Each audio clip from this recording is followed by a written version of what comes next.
turn off their air conditioner. Alright, guys. People love to hear fans. Welcome to the HCG podcast. This is episode 1. I'm your host, Josh Courier. I have with me Atlas. Hello. Matt Wilkinson. Yo. And the Frag. Yo. How's it going? This is our episode 1 because we are relaunching. We are HCG now as opposed to the Hardcore Casual Gamer. And I was fielding suggestions on what HCG should stand for because apparently the fact it's Hardcore Casual Gamer isn't good enough. So what do you got, Matt? No. I don't got nothing. Yeah, exactly. I'm just like sitting there. Exactly. So what happened to the other, like, I don't know, 2 billion things were recorded? Gone. I trashed them all. This is new. Okay. I burned it to the ground. We are now rising out of the ashes of...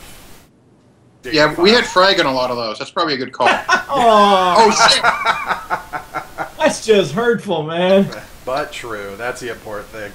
All right. Well, You didn't want my suggestion for the name? No, I didn't. I absolutely was going right past that. I looked that up. I found a lot of interesting websites. Oh, man, I'm sure. Moving on. All right, guys. As usual, it's our first episode. We love to start with the news. Old habits are going to take forever to kill off. We've got a lot of news that came out over the last week and a half, and probably one of my personal favorite ones is, Matt, we got a new Witcher patch coming out. So what do we see? They've been releasing all kinds of new Witcher stuff. Well, new content and... Yeah, DLC that's free. Oh my god! Whoa. Like, free, but you have to pay like a $20 pre-buy or something, or... No, literally free pass. DLC. A season pass? Jesus. There is a season pass for like 40-hour-long expansion packs. Seriously? Yeah, but they That'll have be quite big. Yeah, they're huge. But the current stuff they're adding is like new costumes, little missions that take like a couple hours, little minor things. But New like once a week they're hairstyle. releasing stuff. Yeah, once a week they've been releasing a new DLC for free because they like flipping off every other game company. But this week they decided instead of releasing new DLC, they're going to release a new patch 1.07. Apparently, I think it's to all the platforms. Yeah, yep. Which is surprising. I didn't know they could patch the consoles that easily these days, but it makes sense. That is impressive. Well, I mean, one, it's gotten a lot easier. Two, it's Witcher. I feel like they have enough clout to be like, all right, let us through. They didn't used to, but... Yeah, that they weren't as well known. Sadly, they always made good games. Yes, they did. So the key things for the patch. There's a new movement system. I have no idea what that means, but Yeah. a lot of people thought Garrett was a little sluggish. What they thought was, like, in order for him to move anywhere, it was sluggish at first and then full-on sprint. So if you wanted any finite control, it was really difficult to, like, point him in the right direction and slowly nudge him there because I could see that, actually. He would just sprint on past what you wanted. Maybe. I'm playing on the hardest difficulty right now, and I haven't had I have like no complaints with any of the parts I've found in there. I want you to know that every time I talk about Witcher, you just make sure to slide that one in. Just letting you know, hardest Josh, difficulty. Hardest difficulty. Cake. I just want to make sure Slide that you know that you're not a real HCG man. right in. Back and forth. Okay, so other fixers. Say goodbye to Frag. Other fixes, we got a player stash, so you can actually, instead of carrying 20,000 things, like the Witcher armor that you need to upgrade, Yep. you can actually put it somewhere and hold it for later. Crafting and alchemy stuff doesn't take up space. Books now in a separate... That is amazing. I have like 45 pounds or whatever system they use of weight on those damn like ingredients. Like, I'm gonna have so much space. Yeah, so it's basically a lot of like little kind of annoyance things they have with the inventory system. They've adding sorting to it. They've cleaned up the inventory system a lot, making it a little bit easier, probably making it a bit more modern. Various little fixes for quests, standard stuff for a huge open world, some performance stuff, and minor tweaks. And yeah, so a bunch of fixes, the main thing being the new movement, and a bunch of fixes to the inventory system. And various improvements to Roach. I am excited for that horse to be a little bit better than it is, because that horse is terrible. Oh, the last few times I've been playing, he was literally running around in a circle around the guy who was trying to shoot me with an arrow, and he got shot like 3 times. And I'm like, Well, thanks, Roach, but it's kind of making me hard for him to reflect it back into him, and you're running in front of him every 5 seconds. That's funny. My favorite is I'm in a town right now in Velen, the big town, and like I'll call Roach and he'll be like 3 blocks over, and I was like, well, what the hell? Is it as so? It sounds worse than the Red Dead Redemption horse AI. Yes, definitely. It's like you just ran off the cliff. What are you? All right. So I don't know. I'm excited. It's a cool patch. They're really listening to people in the forums. I mean, these are a lot of what people have suggested, and more importantly, they're picking the smart stuff to listen to people. So we're not talking about having some new like sex scenes or anything. We're talking about actual gameplay fixes. I know. I'm sorry. No, I just realized I mentioned Red Dead Redemption and Matt's here, dude. I'm sorry. That was cruel. That was so cruel. What were you saying there, Atlas? Oh, I said if they're not adding any sex scenes, then they're definitely not listening to people. All right, well, let's move on. We have a brand new Kickstarter from Dream Hunt game designer Keiji Inafune. I'm sure we're all familiar. Yeah, you say what you want. What did you say before the podcast, Frag? What did you say before the podcast? He's got dreamy eyes.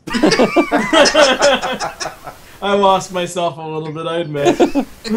We may be a brand new podcast, but I'm saying that even a new podcast sees the magic that is Inafune. But he has a brand new Kickstarter out. I believe it's called Not Legally Mega Man Legends. No, wait, it has another name. Okay, Red Ash: The Indelible Legend. So this is for those who don't know, and I don't understand why you're watching us and don't know. Keiji Inafune is one of the main creators and artists of the Mega Man series ever since Mega Man 2. He's kind of taken hold of the series up until Capcom fired him and canceled all his projects and flipped him off and then dumped dirt on his head. I assume that's how it went down. Do Japanese people flip people off? They have their own ways. Oh, okay. It's probably much more They creative. shame them into killing themselves. That's the tradition. And moving on. My immediate thought was, let's not dwell on this too long. Otherwise, someone will say something racist. And Matt's like, wait, I've got something. I lived in Japan for a year. I can make fun of them. That's how it works, right? So, this game is going to be in the vein of basically Mega Man Legends using the same characters from his Mighty Number 9, or, again, Legally Not Mega Man series. That's so awesome. there's a couple of things on here from the Kickstarter. Red Ash team is spearheaded by the art director Kazushi Ito and director, oh my god, I can't even say Twitch names, Masahiro Yasuma. Key members of the original team that pioneered open world game designs with Mega Man Legends. Which is pretty much what Mighty Number 9 was. But don't worry. Maybe sharp-eyed readers might notice that the project has inherited some of the DNA from our Mighty Number 9 project. That's so funny. Yeah, I'm excited about it. It has an $800,000 goal. It's got 27 days to go. It's already at 250,000 plus. Only 800,000? Only That's 800,000. not a lot at all. This project will easily top 2 million. I have no doubt in my mind. Well, you know, the easy solution is they need to have an Inafune calendar at like one of the higher stretch goals. Instant sellout. Oh, jeez. Yeah, because I guarantee we'd all be putting money towards it. Inafune, if you're listening. And get a fireman outfit. Oh, jeez. Make sure to have some months with cute kittens. That should be like his top backer, where you get to pick what picture for which month. I can't take you guys anywhere. You know what? After hearing your suggestion for HCG, you just shut your damn mouth. All right, let's move on to another story. Really quickly, it was a huge surprise for us at E3 that Microsoft was going to be doing backwards compatibility, and very intelligently, they're already coming up with a great use for that. So if you pre-order Fallout 4 for Xbox One from the Microsoft Store, you will get a free copy of Fallout 3. Now, that's not a huge deal. I mean, price-wise, Fallout 3 regularly goes for, what, $20 for the complete edition on Steam on sales? But that is an incredibly good incentive, especially, I assume a lot of people got rid of Fallout 3, and I know a lot of people have been wanting to play Fallout 3 since they saw Fallout 4. So. Why the hell would you get rid of Fallout 3? Some people aren't as forward thinkers as us, Frag. So what do you They think, don't have Frag? mods. Is this a good idea? You think this is a... Do you think this was a really good move, and is this going to matter for where people are going to play Fallout? I honestly don't know. It's kind of like that Rainbow Six one, you know, where it's like, oh, we'll give you Rainbow Six Vegas 1 and 2. They're like $6 games. Like, they've been out for a while. You can get them anywhere. But are you going to compare Rainbow Six Vegas to Fallout 3? No, but I'm just talking about the apples to apples. Zero. You get this, you get an old game for free. Mm-hmm. There is some value to that, but who doesn't own Fallout 3 already?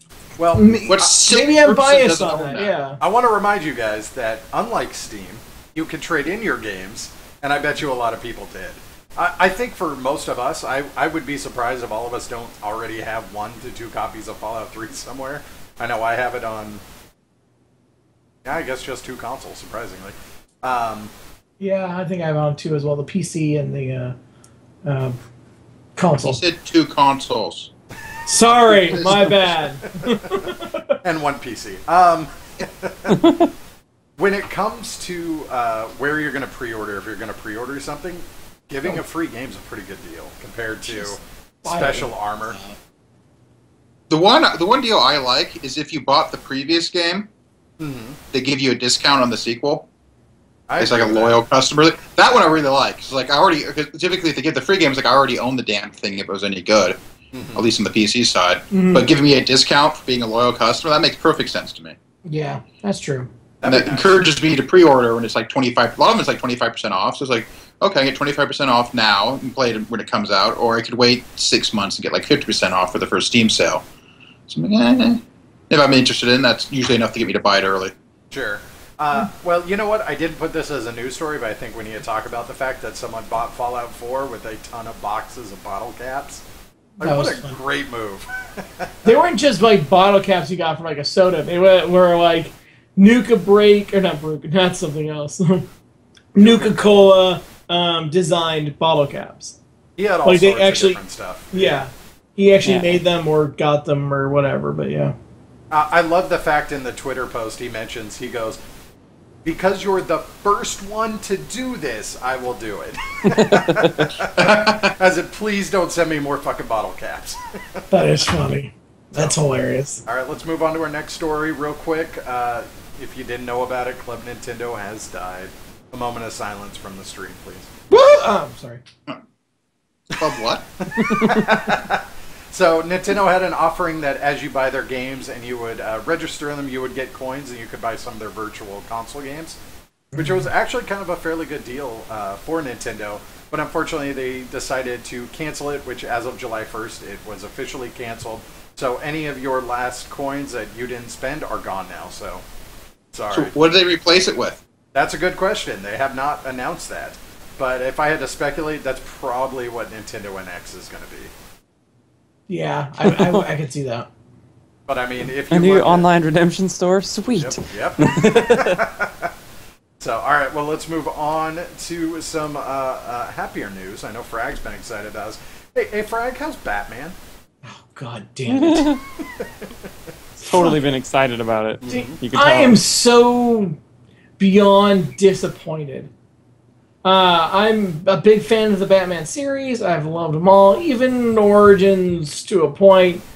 This is just a piece of shit, man. This should not have been released in the state that it has been. And but let's go back. I mean, what is the problem that's happening right now? Crappy frame rate issues, crashing bugs, save issues. It has enormous amount of bugs and defects that are in that game. Really? So Xbox One, PS4, PC? No, just PC. Yeah, what? Just PC. Yeah. I haven't heard any issues, and I'm sure they're out there, but they may be drowned out because of all the PC stuff. Mm-hmm. But I haven't heard almost any issues for the consoles. I hear they're great, and it makes me really sad when people are like, oh man, I beat that game. How? How could you get past the driving? Yeah, so frequent frame rate drops. I was just over at your house. We were doing a first look. You guys could check that on YouTube in a couple of days. And it was horrible. Like, it was amazing. It would drop to like 8 to 10 frames. And it, like, I don't know how you could play that game or enjoy it. Like, I couldn't stand it. Yeah, I just got and to note, Frag has a very new, very high-end computer right now. Mm-hmm. Which is literally an order of magnitude faster than any console. Mm-hmm. So there's no good reason it should be that slow. When the Batmobile comes onto the scene, it should be an awesome occasion, which I'll argue I don't think that Batmobile really needs to have a presence in the game at all, but that's beside the point. But when it gets on the screen, my computer chugs to like 12 frames a second. That is terrible. That is unplayable, and it makes me happy that Steam announced their refund policy literally like a week before that game came out. Because and for as a soon while, as that game, they pulled it too. They pulled it from the marketplace. Yeah, they pulled it from the marketplace because of the beyond terrible reviews and the fact that everyone was asking for a refund. Like, there's a high percentage of people who played that for the less than 2 hours and were like, nope, I'll buy it again when it's actually working. Yeah, it's insane.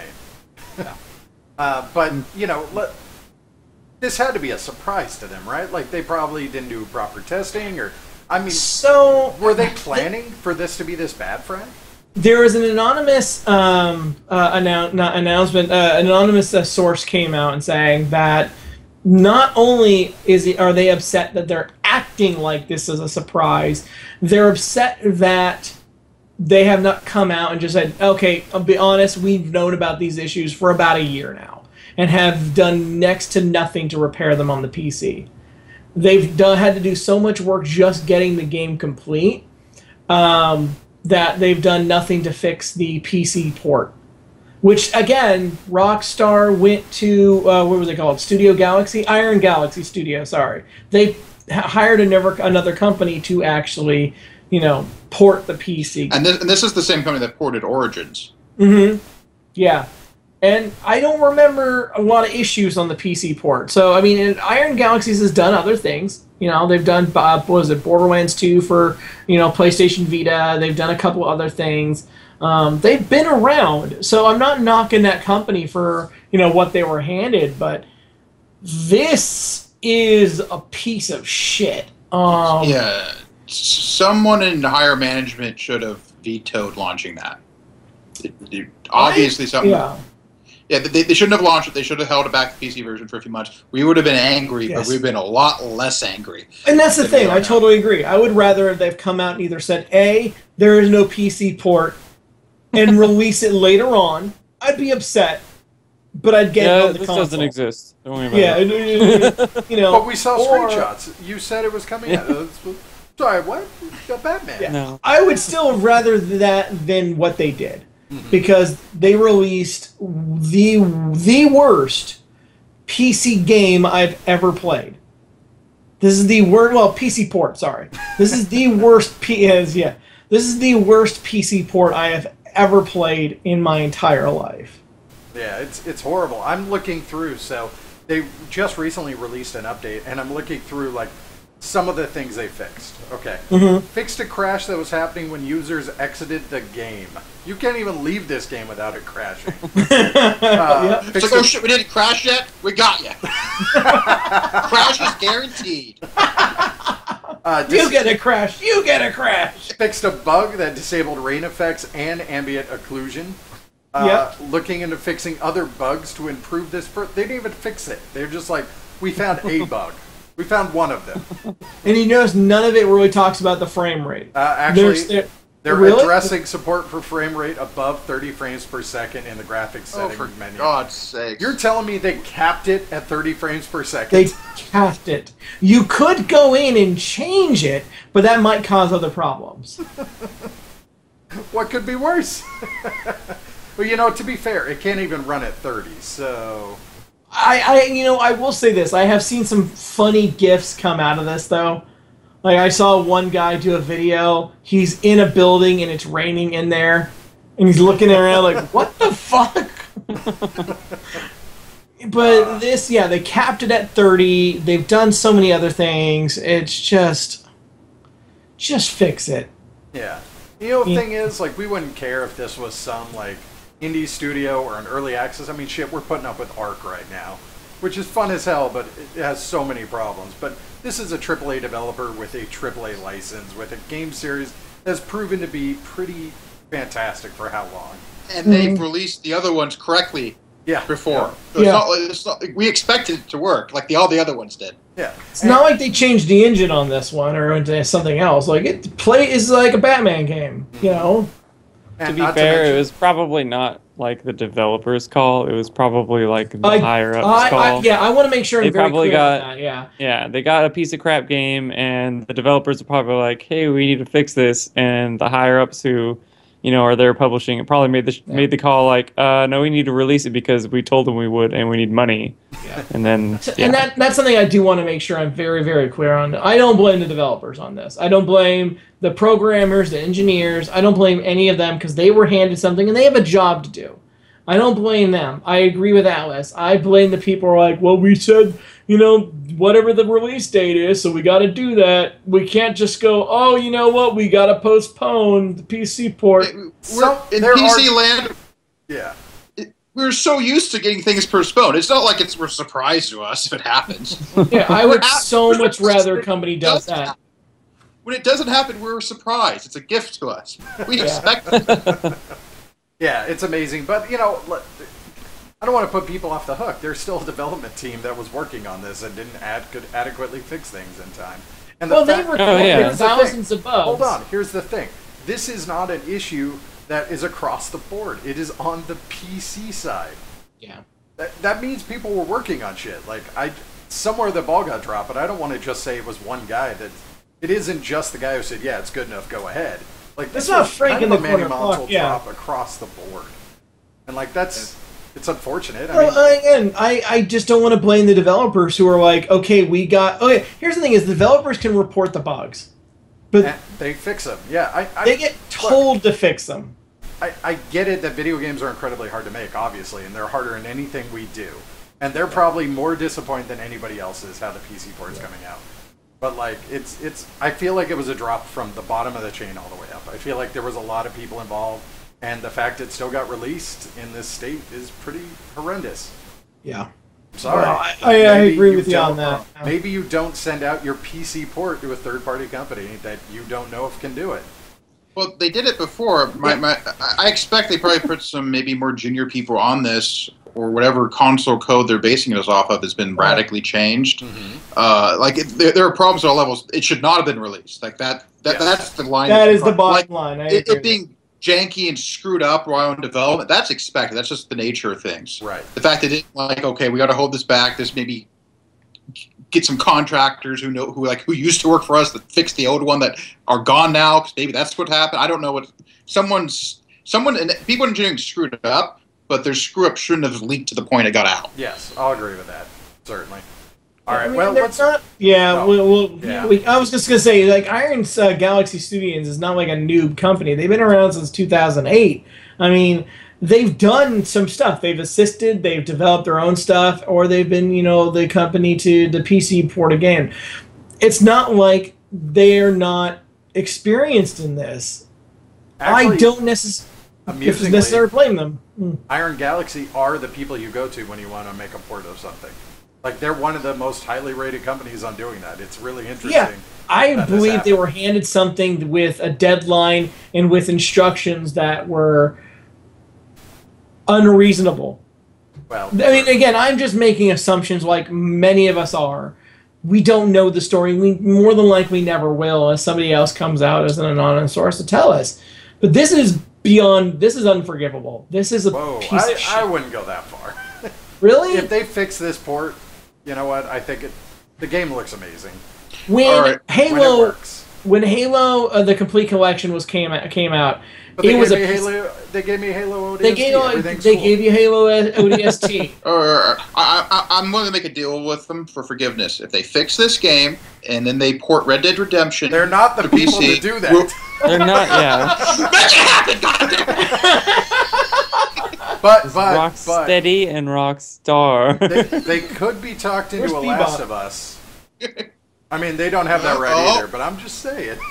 I would accept that. I would accept that one too. I think that it's just not as good, but I would accept it. You got GTA. You calm the hell down.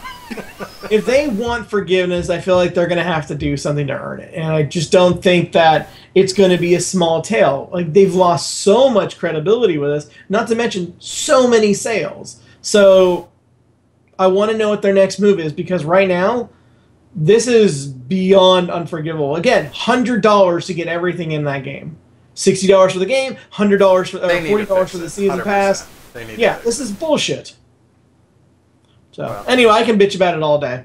Well, since we're bitching about things, let's go back to a very old story bitch. And Atlas, you're gonna talk about this. So Peter Moore, who used to be the one of the lead guys over at Xbox, now he's over at EA, had some choice words to talk about everyone's favorite red ring of death. So you want to talk about this story?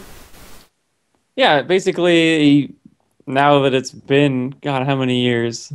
Like approaching 8 or 10 years. Yeah.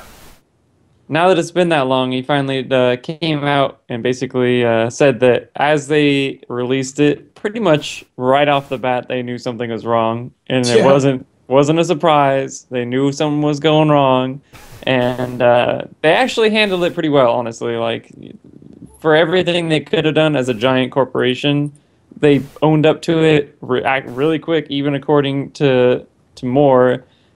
Actually came to the head of Microsoft at the time and said, hey, this is going to cost literally $1.15 billion to fix this. And instead of drop the ball or trying to cover their shit up or, making shit excuses, they're just like, fuck it, fix it.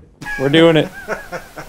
That's so I have to give him amount. I have to give him props for that one. That's a pretty that's not a lot of companies, honestly, would come out and be like, yeah, we fucked up. Sorry, we're going to replace all your consoles. Not a lot of companies can afford $1.15 billion. Yeah, that's true, too. Yeah, I mean, it was really interesting to see. I can't imagine being in his spot, having to go to the CEO of a company and be like, so... all those complaints for getting... And he said, like, Steve Ballmer, who was the CEO of Microsoft at the time, no hesitation, just looked up and said, do it. Like, that was amazing to hear that from that story. And it's probably because the CEO goes, he just asked me for $1 billion. He literally needs $1 billion. There's no one else is going to be dumb enough to have that. I better say yes, because he's probably underballing it. Yeah. Yeah, it was amazing. And to think back, like, when I went through 4 Xbox 360s that all got replaced, and it was literally like, call them up, like, hey, I got a bum one. They're like, okay, we're sending you a box, click. And then the box would show up and everything was there. And, like, it was super easy. It sucks, but, like, yeah, they handled it a lot better than... They extended the warranty for it as well. For now.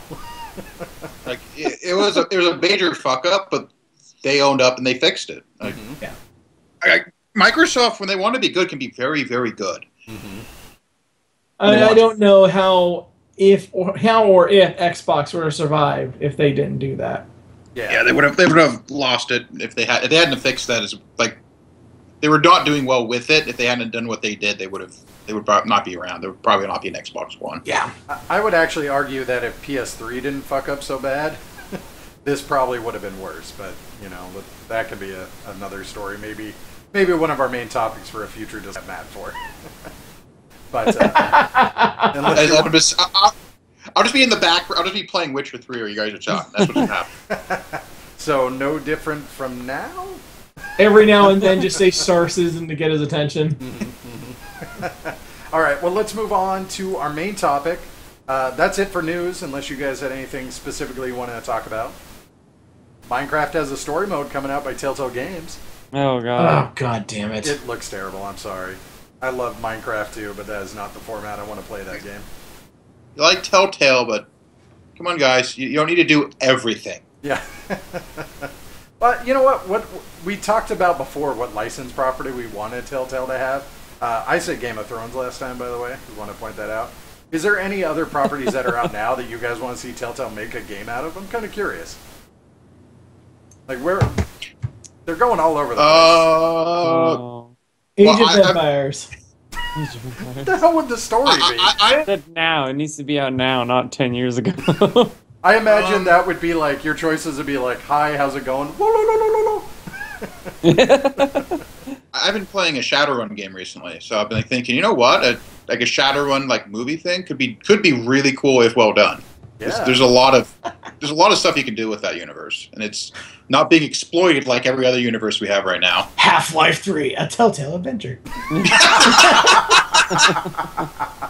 That would be amazing. I would be down for that. I can't imagine what the internet would do. Half-Life 3 released by Telltale. Yeah. I think everyone would be shitting their pants and be pissed all at the same time. Oh, there's a buzz when I talk. Boo. Anyway, yeah, I think that would be amazing. Well, let's move on to our main topic now. Since we just got back together for a podcast, I kind of been wondering what the hell you guys have been playing while we've been gone.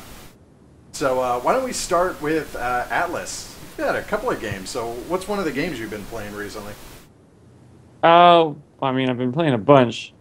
I guess one of the lesser known, because I played Hearthstone and I've actually been playing Heroes of the Storm a bit more lately too. But I played a little game. It's actually an early access game called Mini Metro, and I saw you been playing that.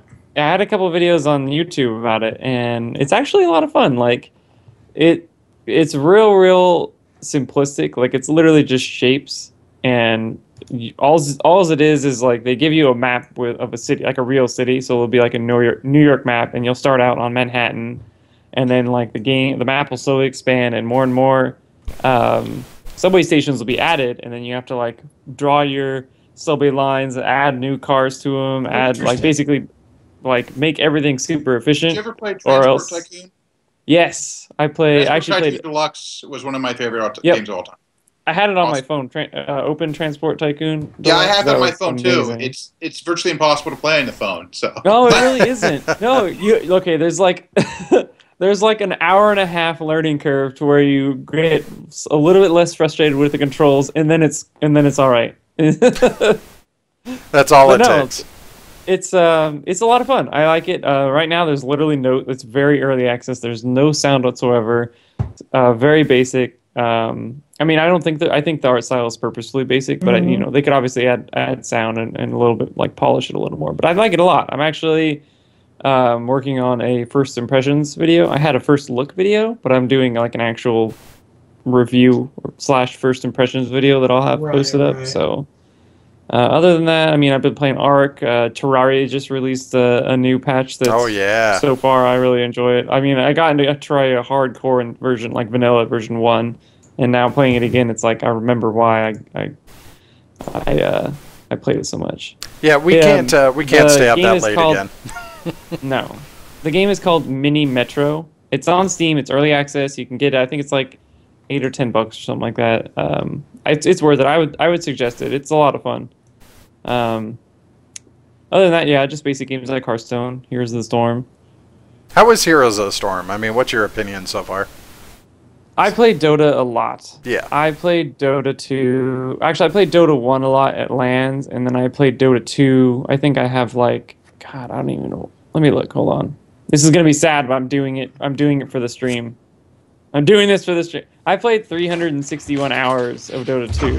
Jeez. And I played it, I want to say, like, not super competitively, but I was definitely, like, I wanted to be better than everyone else. Mm-hmm. I wasn't, like, professional level, but I would kick myself if I was. So you're saying is you wanted to be the best around, no one's going to let you down. Yes. But anyway, so I had a lot of experience with MOBAs going into Heroes of the Storm, and I think Heroes of the Storm is a very good direction for MOBAs. I think you can literally disable chat. Oh, great! That's awesome. Yeah, anyone who has touched a MOBA for more than 10 minutes understands how good of an idea that is. You don't want to listen to all those assholes. You don't have to listen to your teammates.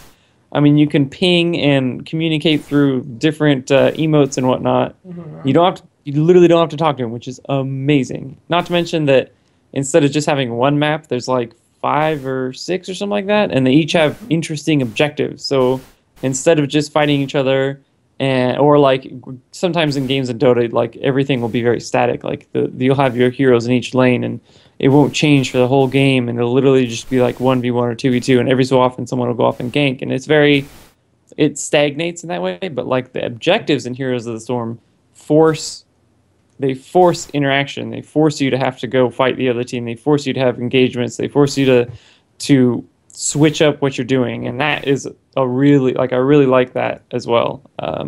It's also a little more forgiving. You don't die in 2 shots if you get on. I mean, you can, but the whole team levels up together. It's hard to have just one feeder.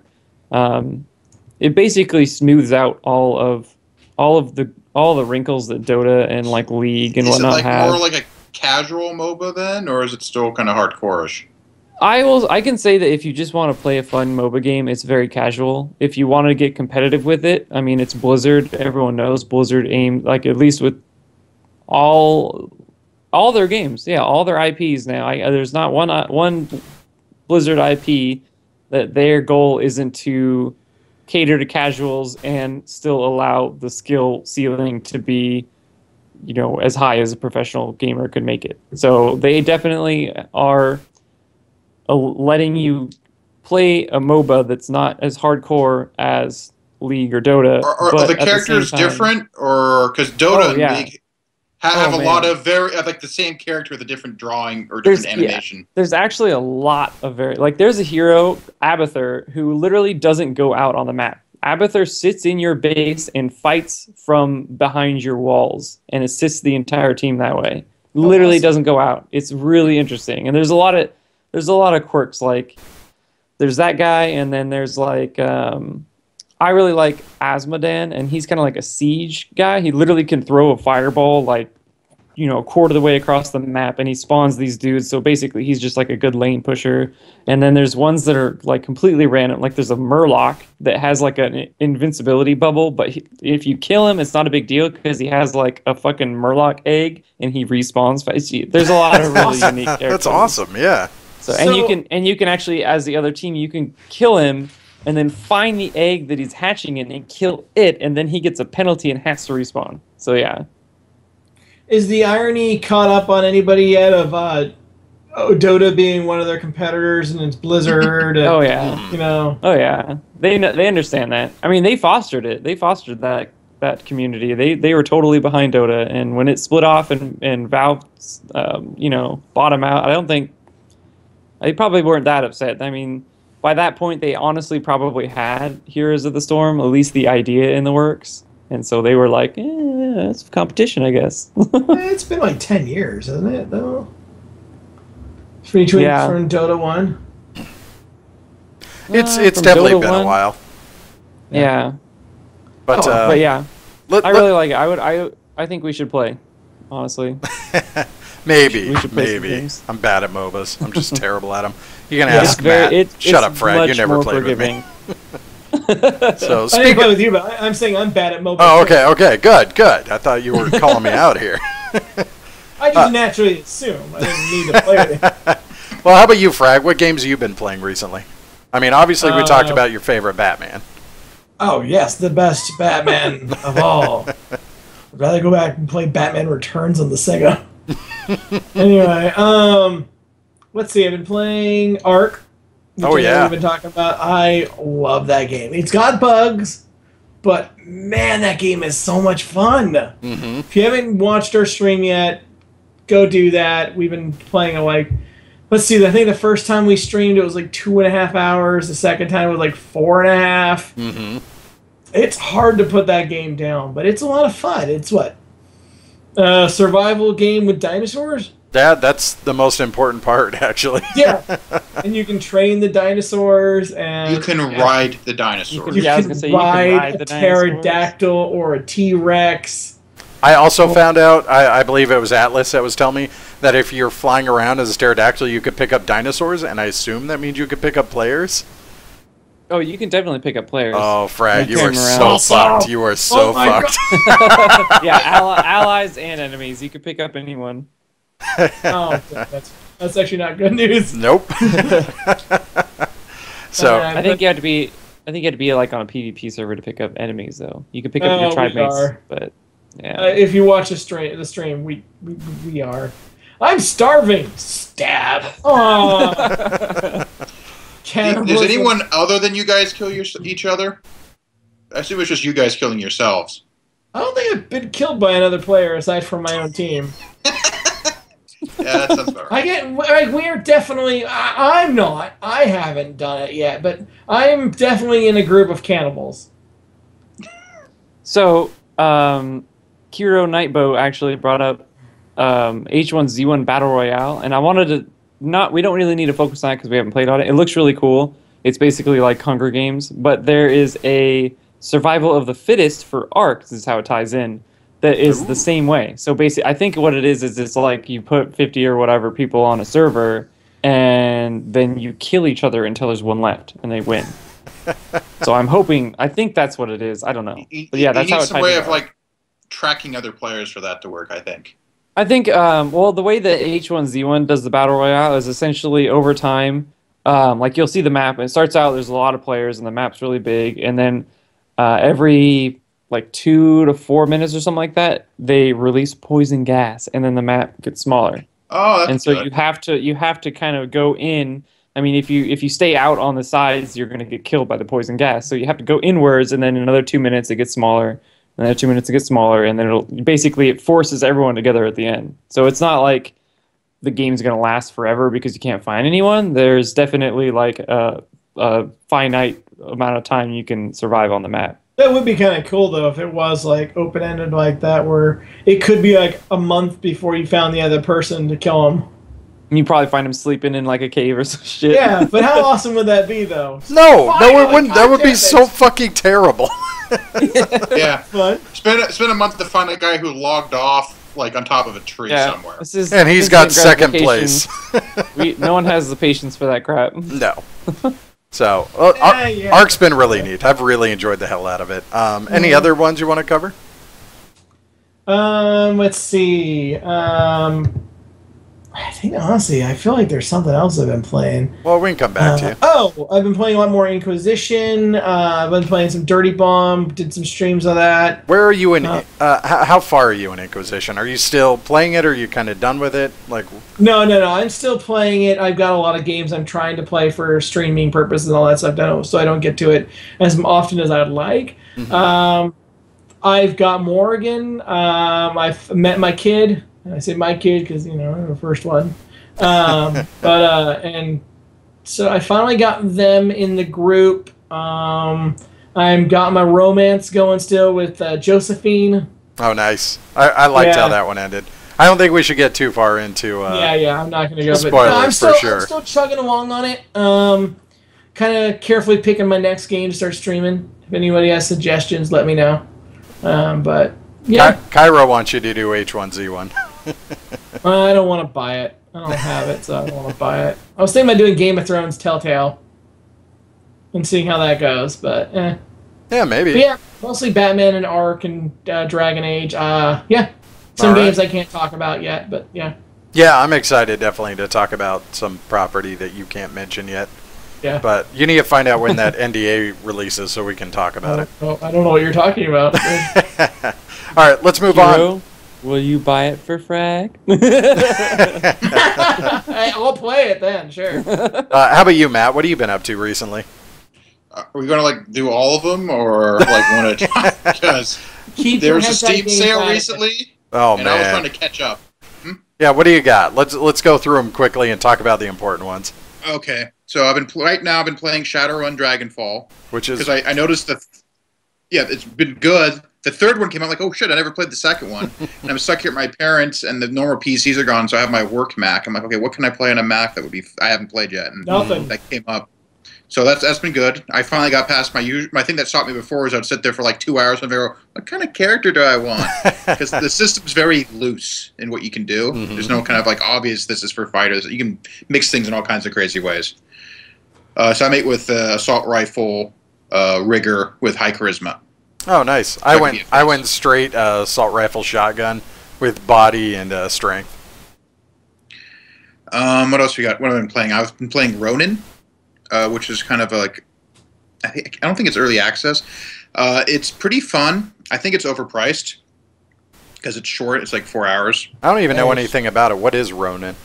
It's done by I want to say it's like Mark of the Ninja. Okay. But it's like Mark of the Ninja, but not like Mark of the Ninja. Oh, so like that. Got it. Yeah.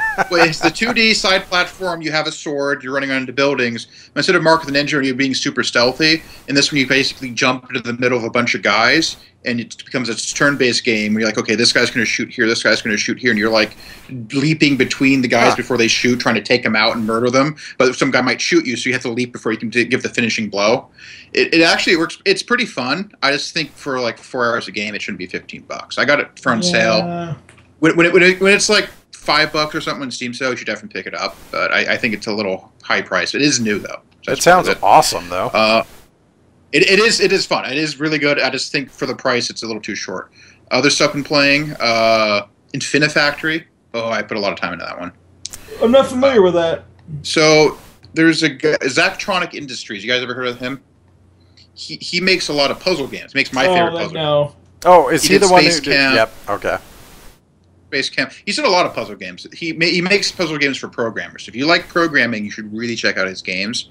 They tend to mix kind of like programming logic with like spatial manipulation. And Infinifactory, I think, is probably the most approachable of all his games he's made. In that one, you have it's basically kind of like Minecraft, because he actually did Infiniminer, which is what was the inspiration for Minecraft. So he literally did the whole block world thing earlier. So he could do that. He's allowed because he did it first. He's not ripping off Minecraft like anyone else who does Minecraft-like stuff. But you have like this little factory, so you have these parts. They have like little blocks or like broken spaceships that come in or something. It's about all of these blocks, and then you have you put down like conveyor belts they travel across. You have like little welding units that glue things together if they're next to each other. And you can have eviscerators like cut up bits and laser. It gets pretty fancy, and you have all these things so the pieces fall together. You weld them, you rotate them, get the right pieces in the right area, and you have to put your completed thing into a put in the right spot, and it has to look the same. And then it becomes like a little factory line. So you're basically making a factory line, and they can get fairly complicated. Like the amount of stuff you can do. You can have I like weird interactions with this thing. If you like programming, really should check it out. I think it's probably his most approachable game. It is a lot easier than Space Chem. Yeah. I've done I've done all but 2 maps, and Space Chem gets statistically hard at high levels. I got pretty high in it, but it's crazy hard at high levels. So Infinifactory, definitely check that one out. He also did TIS 100, which is a lot more hardcore. Is that a calculator? That is. It's basically TI-80. Yeah, it's loosely named after an old computer. It's like the same thing, but it's like assembly language puzzle game kind of thing. It's a lot more hardcore, a lot harder to approach than Infinifactory, but it's nerd. I like that too. Yeah, super nerd. Says the guy on a podcast. A gaming podcast. So other games have been good. Off-Road Trading Company. Did you play that with us? No, it was just Kevin, Terry, and I. So this is a RTS-like game, but there's no combat. I was heavily thinking about getting that game. It is. Sounds really familiar. Off-Road Trading Company. You're essentially like a corporation on Mars, and you kind of mine the resources, and you can turn the resources into different stuff. And there's like a villa, and there's like a main, like where the people live, and they consume various items, and then you have to consume various things like food and water to maintain your group, to maintain stuff. But the way the interactions work, it's kind of like you're running a corporation, and your goal is to literally buy out the stock of the other corporations, so you own them. So it's like this weird kind of economic attacks you can do. Like, this material that's worth, like, they said this person, like, they don't have much power generation, and you have a lot of power generation, but not that much. The power price is pretty high. So if you destroyed their power generation, like if you sent some people to like you paid off the black market to go sabotage it or steal it or something like that, so it doesn't work anymore, then they have to buy power. So the price is going to shoot up because someone's buying it, so there's demand, and you're the only one supplying it. You're going to be taking all their money. So it's awesome. I knew that we were going to get to your real strategy real quick there, Matt. Yeah. Well, it is unique in RTS. It's been the first RTS, I think, something really inventive since Akron. Yeah, which is a very one. Yeah, that one I really wanted that one to be good, but it just didn't pan out. So Off-Road Trading Company is good. Convoy, played a couple hours with that. I actually beat it the first time because I played on easy like a sissy. That is Mad Max FTL. Yes. That is. It's not like him Basically- playing, Witcher on the hardest difficulty. But Well, I've been doing that too, but I already brought that up. No, and thank you for bringing that up again, because I want people to know. Fucking death. But Convoy, if you like FTL, it actually has, I think, a much better combat system than FTL, because it's actually fun. You're driving along, you have to move your vehicles out of the way, and there's like area attacks, and my god, that last boss was insane. Because it's like FTL, the last boss, like, well, this is like way different than that game. It's just like before a little vehicle, and this one's like, it's got laser beams and just spawning. I'm like, oh god, this thing is broken. What the hell? Convoy. I think that's about all the major ones. How do you have this much time? Matt does not require sleep. No. He is a robot. Yeah. So yeah, and obviously The Witcher 3 would be the major one, but that's all the games I'm playing. Okay. So yeah, Okay. lots of little recommendations of games people probably haven't seen. Mhm. I think a lot of them are lesser known. All right. My games, some of them are old favorites. I mean, I'm still playing Payday 2, which has been one of my favorite games. There was a new map just released recently called Golden Grin Casino, which we just beat last night. Matt, you're really going to like it. It's a really good map. I've been very impressed. Much better than some of the other ones. Oh, and there's Dirty Bomb. Forgot about Dirty Bomb. Yeah. Yeah, that is a lot of fun. We'll get back to that, just because I've only played like 2 games, and it was me getting shot in the face over and over again. So that I didn't do it. Dirty Bomb is the game of shooting me in the face. Is all I know about that game. I've been playing that. Last night we dipped a little bit into Man vs. Machine on Team Fortress 2. That was kind of fun. I wouldn't mind doing more of that. But God, Terraria. Like, I didn't get into it previously. I played a little bit of Starbound. That didn't really capture, and a lot of people agree with me. But then me and Atlas sat down with Robobox, another friend streamer of ours. And, yeah, I literally was playing it, and then I was like, what time is it? Oh, God, that's the sun. Shit. Like, yep. I rarely do that. It's these stupid games where, like, the problem is you always have something to do. You always have, like, some other cool thing you stumble across. Like the last time we played, there was a meteor somewhere and we found it, and like we're trying to figure out what to do with it, and then I was like, okay, I have to go. Like, yeah, I mean, there are tons of bosses and stuff to do. That game is so good, and I don't know everything the new patch has added, but I can just tell there's another level of polish to this game already. Like, well, there's like the layer we're on, and then there's the hardcore layer, where everything's kind of the same, but kind of a lot different too. It's ridiculous. There's an incredible amount of content in Terraria. There was an incredible amount of content in vanilla, and now it's been like redoubled 3 times. Yeah, it's insane, and it's neat in the way that, like, not only are you like harvesting like you would in Minecraft, but you run so often into like these like dungeon biomes and different areas. Like, we kept finding minecart tracks, and we go along there and explore the world that way. And you dig down and you're just constantly running into cool stuff to see and do, and like new enemies. And then you look to at the map, and you look at the map, and you're like, that far.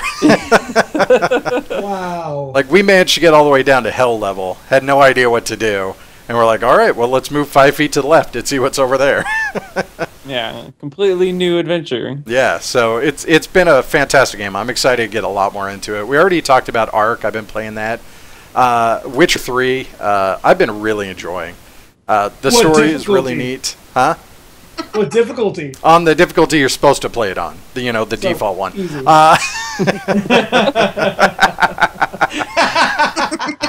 Not agreeing, huh, Matt? No, that game is. I consider it much better on the hard difficulty. It forces you to learn the combat system, which is a lot richer than people think it is. Yeah, I definitely could see that they made it a lot more simpler, just based on the fact that I died over and over on the tutorial in Witcher 2. And this one I've already put like 30 hours in. Matt's calling you retarded.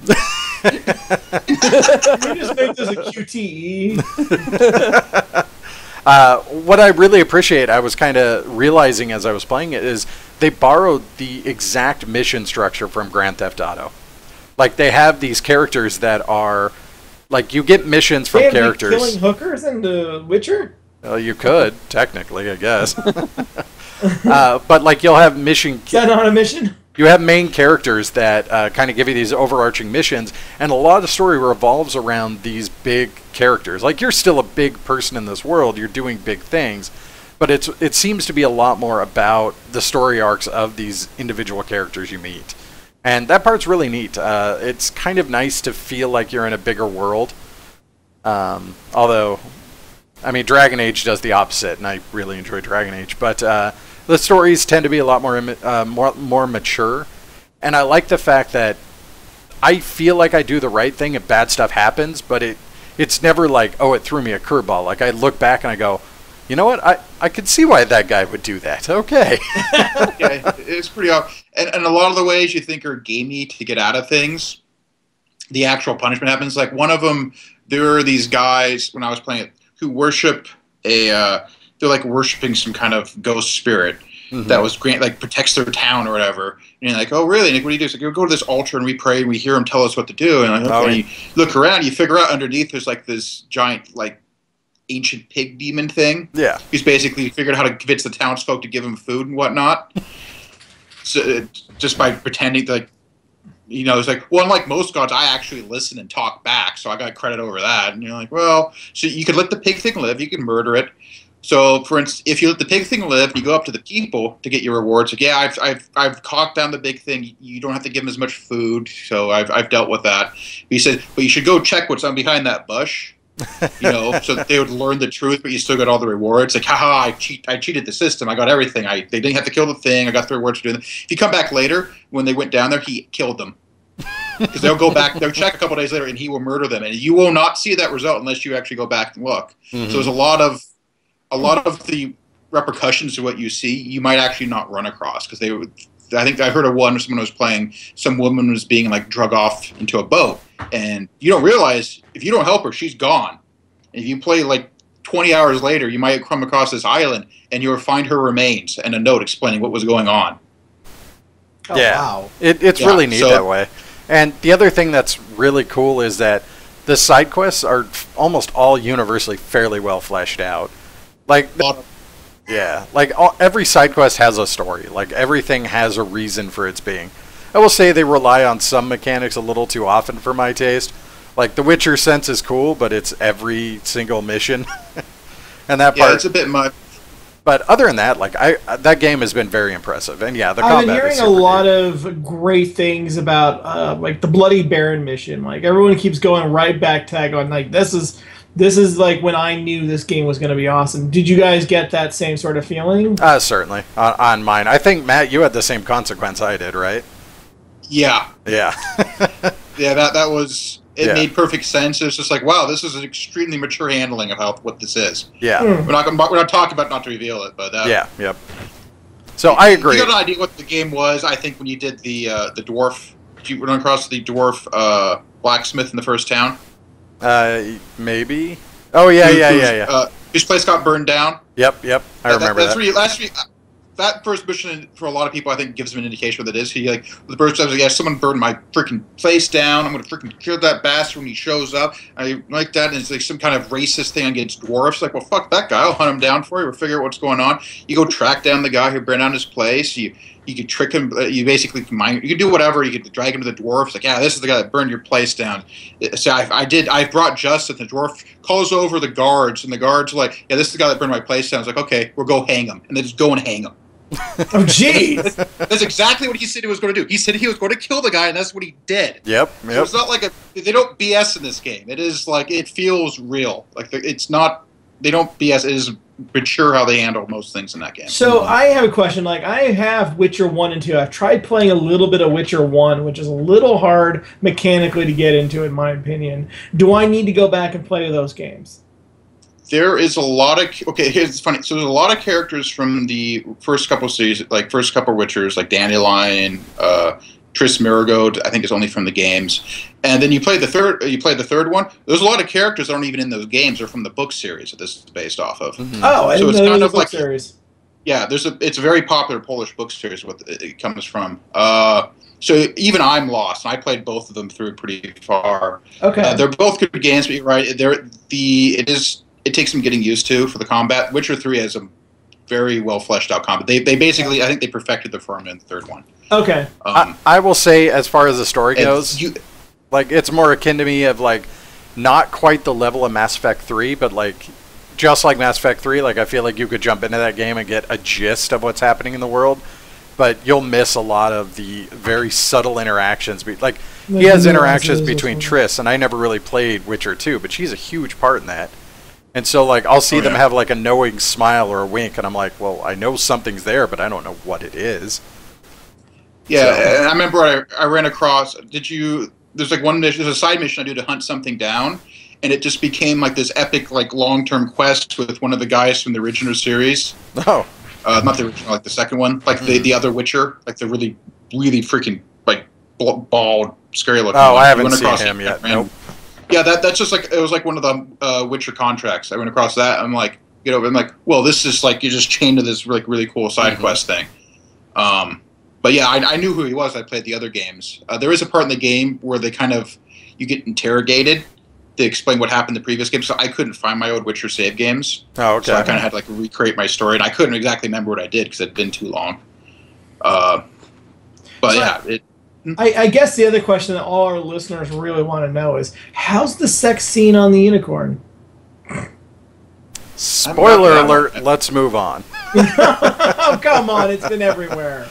The other big game I probably put the most time into is Mortal Kombat X. That game is so good, guys. That game is a lot of fun. I haven't played it in a while, and I want to go back and play it. I have been really damn impressed with what they have done in Mortal Kombat. They took the same mechanics from Mortal Kombat 9 and just kind of refined everything. One of those is that all of the characters now have 3 different variations of that character, and they play incredibly differently. So you'll have a character who is, like Jax is a good example, where you can have his command grab special and make him a really close range, fast character, or you could give him his rocket launcher and machine gun and play him as more of a range character. Like, you have these kind of great choices. The combat system is still very impressive. This is the same as 9, where when you first get into the game, you're going to learn a couple of dial back combos. So, for instance, you could hit XXY, and you rely on that for a while. And hitting left trigger and right trigger when your meter is full, you'll be able to do like some big super attack, and that's all amazing. But as you continue to play the game, you start realizing that, oh, if I do XXY and then I use some of my meter to do like a super version of the special move, I can then combo into this attack and combo into this. So it has this nice progression where you start realizing these more effective things you can do that aren't as flashy but equally as cool. And so I just enjoyed the hell out of it. And so I know you really like the 3 variants of each character. Yeah. I honestly would have rather they take that out and give me more characters. I feel like there is not enough characters to choose from in that game. And what makes me really annoyed, and I'm hoping they release more, but I know you'll have to pay for it, and that's annoying, is that they already have models for these characters. Like, Baraka, Rain. Baraka, yeah. Mm-hmm. It's like, you already have the models on the figure. I know there's like a mission where you have to fight the like Banshee chick. I can't remember her name. It's like, Shiva. Okay, yeah, Shiva. And you're like, okay, you have to fight her. She's already right there. Why can I not play her in the verses? I 100% agree with you, and that was definitely one of the issues I had with the game. Is again, there are models that are completely done that we don't get to play, and they're not set up to be released yet. Like, that's amazing to me. DLC? Oh, it's 100% happening. There's no way we're not getting those characters, but they're not even in the first run of DLC. Like, the first one was Goro, and we got Jason, and we got a newcomer whose name I'm suddenly forgetting. Predator? No, I remember the Predator. I can't remember what her name is. There's another gal who's basically broken. They just nerfed her, a couple of days before the big Evo fighting tournament. But that's annoying. Suck. But like, what the solid amount of that game is, it's really, really good. It's frustrating that they're making those kind of design choices. Like, that part I dislike. And I know so many people have already complained about it too. You mentioned Goro, for example. Not only was Goro a DLC, he was a freaking walking ad. You want Goro? Look it's right here. Here, just click Goro. He's right there. Come on, you want to do it. I was like, why don't you just fucking give it to me as an unlock or something? Like, this is bullshit that you're throwing out these characters that are already done, day 1 DLC, and I can't play it unless I spend $5 for the one character. Are you fucking kidding me? Like, really bad business practices, and I really hope, and I hate to say this, I hope this utterly fails. I hope no one buys the DLC, because I don't want this to continue. And I know that's stupid. It's already working. I know it is. There's a reason they do it. I know! I agree it's frustrating.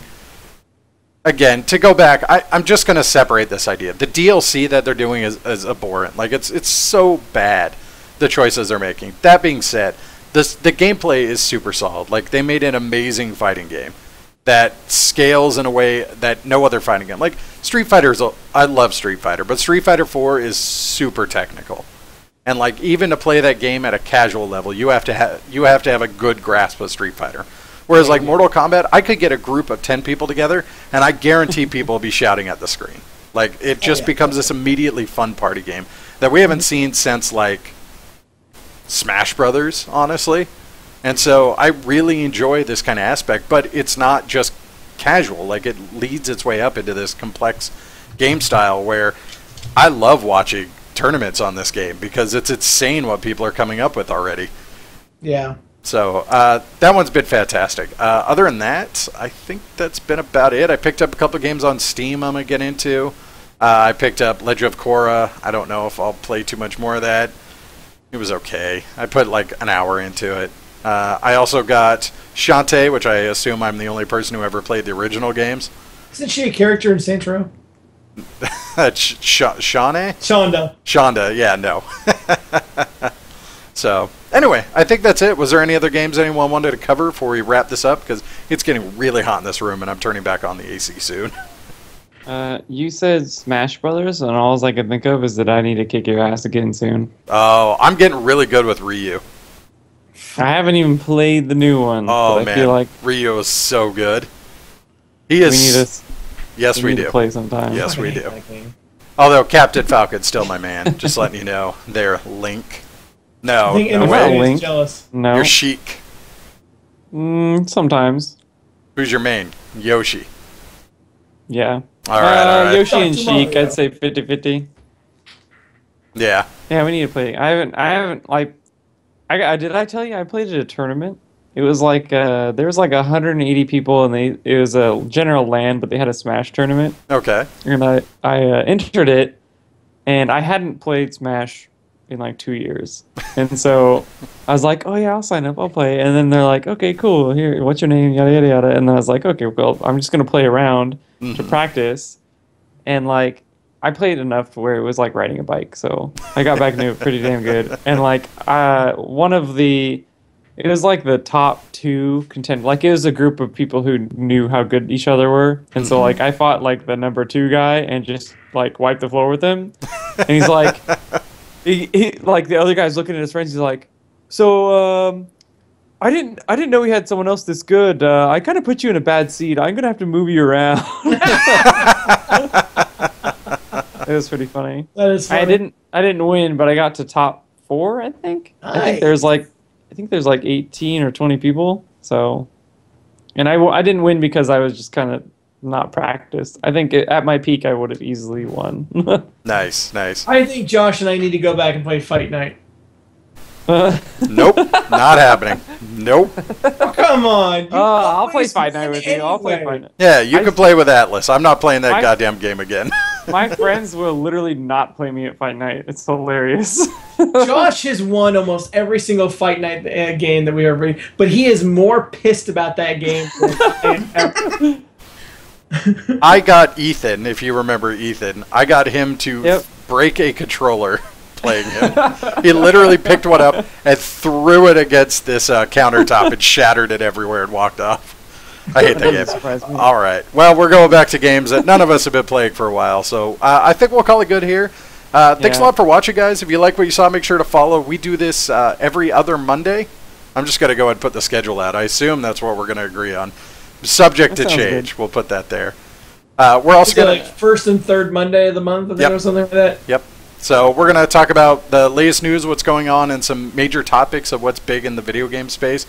We're also going to be shortly releasing our stream schedule, so you guys are going to actually know when we're playing games and what we have to enjoy, such as Half-Life 3's Telltale game series. Don't say that. It's going to make it true. I was going to say, yeah. I'm going to stream Last of Us and Red Dead Redemption.